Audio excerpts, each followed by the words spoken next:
रोमक कबूतर और सन्यासी की कहानी। हिमालय पर्वत की किसी कंदारा में कवि रोमक नाम का एक कपूत रहता था।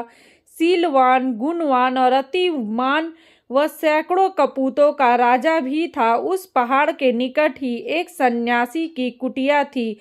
रोमक प्रायः उस सन्यासी के पास जाता और उसके प्रवचन का आनंद उठाया करता था। एक दिन वह सन्यासी अपनी उस कुटिया को छोड़कर किसी दूसरी जगह चला गया। कुछ दिनों के बाद उसी कुटिया में एक पाखंडी सन्यासी के भेष में आकर वास करने लगा।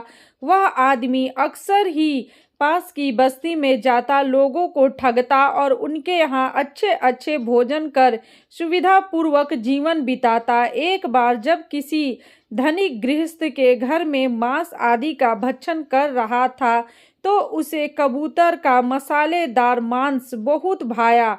उसने यह निश्चय किया कि क्यों ना वह अपनी कुटिया में जाकर आसपास के कबूतरों को पकड़ वैसा ही व्यंजन बनाए। दूसरे दिन तड़के ही वह मसाले, अंगीठी आदि की समुचित व्यवस्था कर तथा अपने वस्त्रों के अंदर एक मजबूत डंडे को छिपाकर कबूतरों के इंतजार में कुटिया की ड्यूटी पर ही खड़ा हो गया।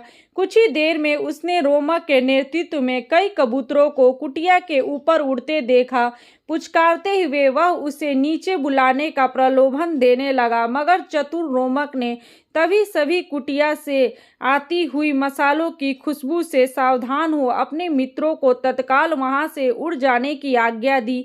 कबूतरों को हाथ से निकलते देख क्रोधवश रोमक पर अपने डंडों को बड़ी जोर से फेंका, किंतु उसका निशाना चूक गया। वह चिल्लाया, अरे जा, तू आज बच गया। तब रोमक ने भी चिल्लाकर उसका जवाब दिया, अरे दुष्ट, मैं तो बच गया, किंतु तू अपने कर्मों के फल भुगतने से नहीं बचेगा। अब तू तत्काल इस पवित्र कुटिया को छोड़ कहीं दूर चला जा, वरना मैं बस्ती वालों के बीच तुम्हारा सारा भेद खोल दूंगा। रोमक के तेजस्वी वचनों को सुन वह पाखंडी उसी क्षण अपनी कुटिया और गठरी लेकर वहां से कहीं और खिसक गया।